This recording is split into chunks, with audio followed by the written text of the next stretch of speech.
I'm Ed Lorch, and I'm the chairman of the Tinternall Local History Group. And we're standing in the barn of Tinternall House, a National Trust property, which is our exhibition centre, in which we display the evolution of the village from geological times right the way forward.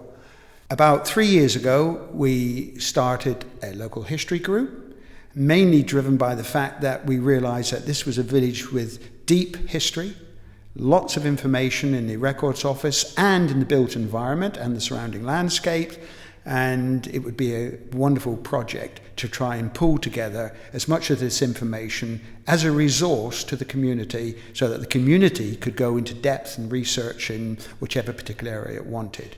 Okay, so we've got this evening's meeting here. We'll welcome John, who's a new member. Sitting around the table, John, for your benefit, is Denny, who looks after the buildings, built environment, Ray, who's church issues. So we're standing on what I think was the centre of the village. You have a collection of typical Hamstone farmhouses, Lamb Farm, Francis Farm, Walters Farm, Winters Farm, which reflects how, at that time, these were yeomen's farmhouses, how the farmhouses were in the centre of the village because the yeoman farmers had their fields distributed all over the place. So what you're seeing are mainly the 17th century facades that were put on during the Great Rebuilding period, and that most of the houses are probably much older than that.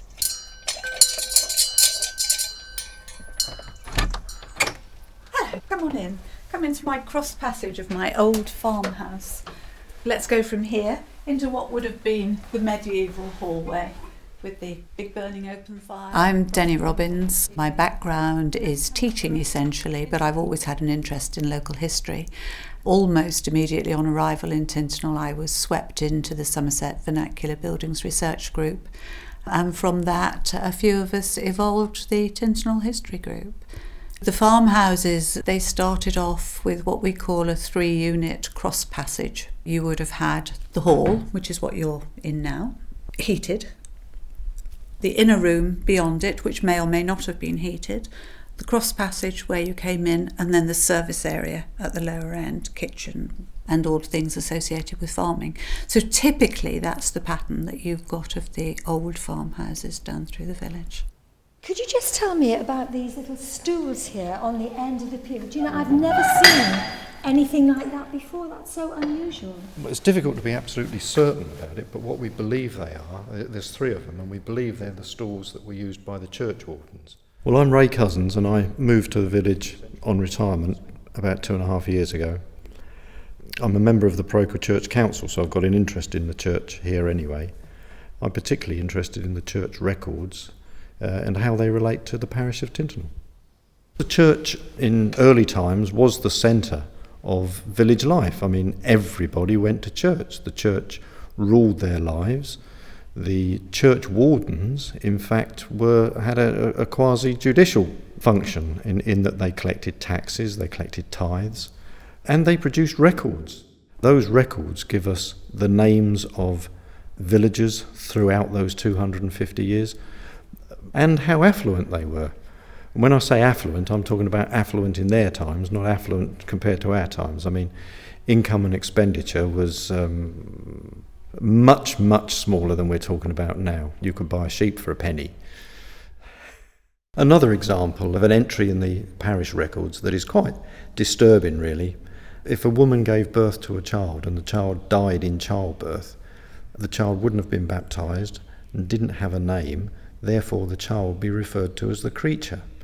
And that seems quite a cold, callous way to deal with an event of that nature, but it seems to be entirely acceptable then, and there are several instances where children dying in childbirth were referred to as the creature.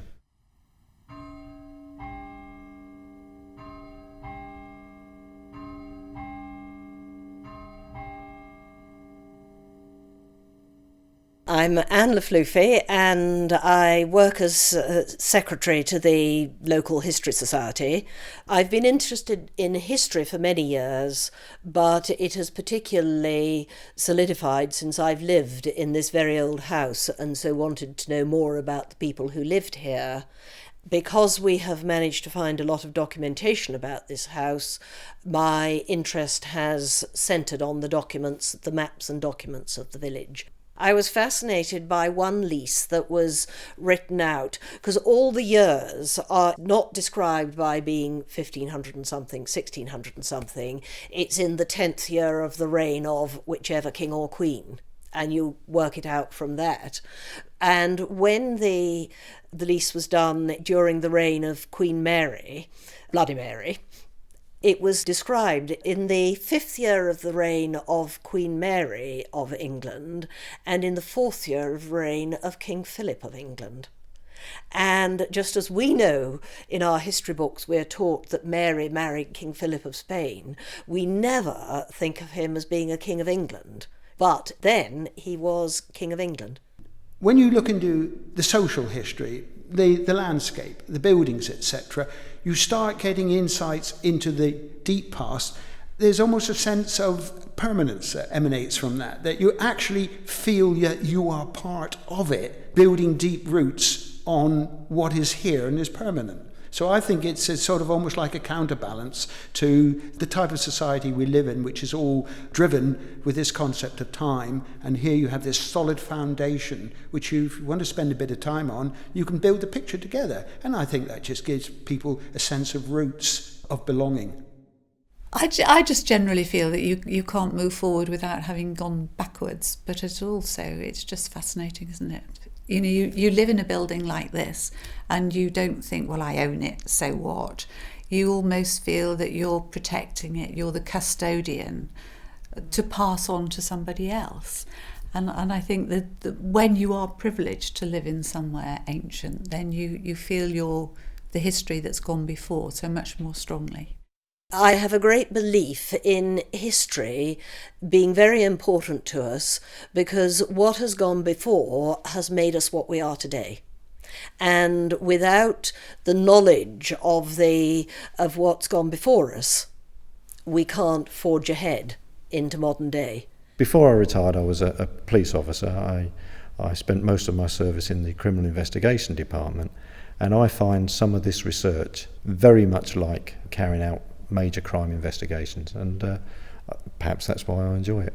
There's a mystery to be solved, and sometimes major crime investigations are easier than solving mysteries of history.